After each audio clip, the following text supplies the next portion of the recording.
You're watching a segment of The Splash, Greater West Bloomfield's news magazine show.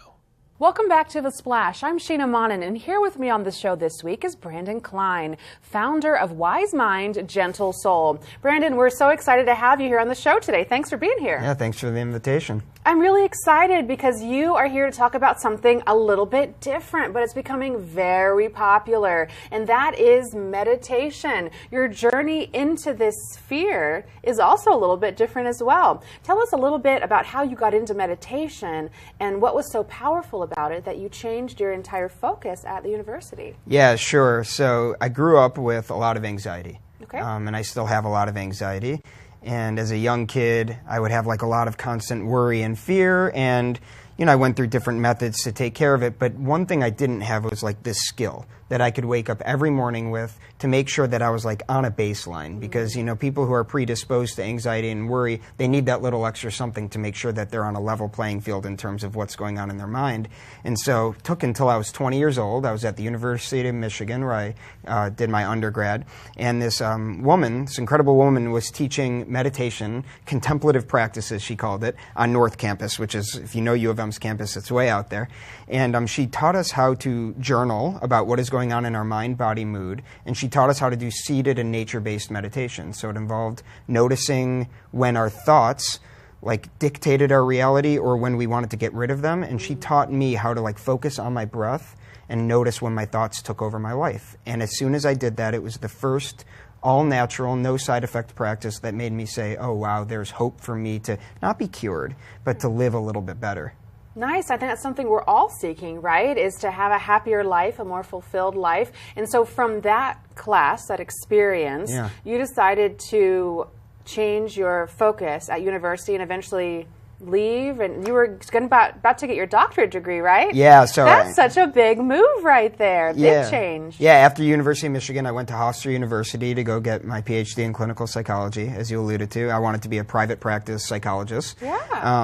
And I didn't really even think about teaching meditation, but when I was in the program, I noticed there was a strong focus on diagnosing individuals and treating them from a perspective of fixing their weaknesses rather than leveraging their strengths. Now, I still think clinical psychology is wonderful. There's a role for medication. There's a role for therapy. My role as a practitioner was not in the diagnosis model. So I left without any idea what I was going to do, but I had done meditation with my clients, and I decided months later that, hey, I think Michigan could really use this skill-building meditation coaching that I benefited from so greatly, and it turns out that I think I was onto something.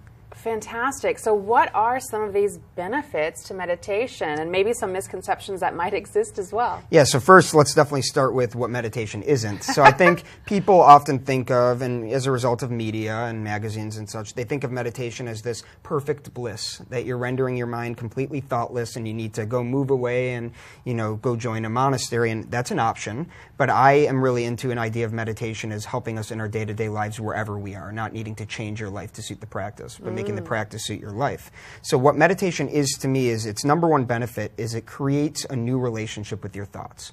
So rather than letting your thoughts dictate your world, you can see your thoughts and then decide how you want to implement them. So the benefits then from there are increased creativity, decreased anxiety, it can help with pain in your body, it can help with more restful sleep, but it all starts with that relationship with thoughts.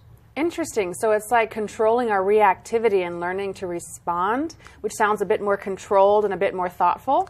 That's a great way to describe it. Very nice. Yeah. Good. So how would someone, a novice, a beginner, start to meditate?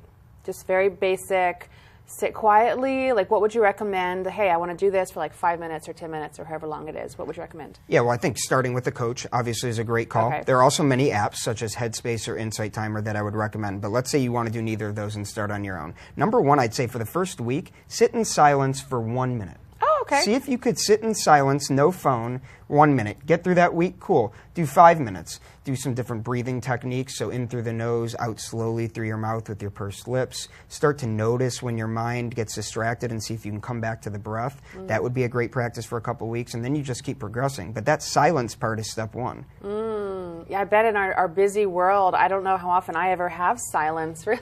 There's always something going on, right? Yeah. That's really quite essential. I can see that. For those who are watching and they maybe are thinking, wow, I want more information. I need this in my life. Where can they go to get some more information? Yeah, sure. They can go to my website, www.wisemindgentlesoul.com. On there they can find my phone and email to get in touch with me personally as well. Awesome. So you offer personal coaching and group classes as well? Yep, so I primarily offer personal, one-on-one, duo coaching, and then group coaching for private groups. Then I go out to different businesses and institutions if businesses ever want as well. Good, awesome. Well, thanks for stopping by today. We really appreciate it. You've given me new things to think about, so I appreciate that so much. Thanks for having me.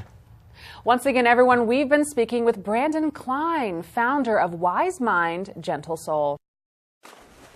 Thanks for watching a segment of The Splash. To catch the entire show or other segments, watch us on Comcast Channel 15 or AT&T Channel 99.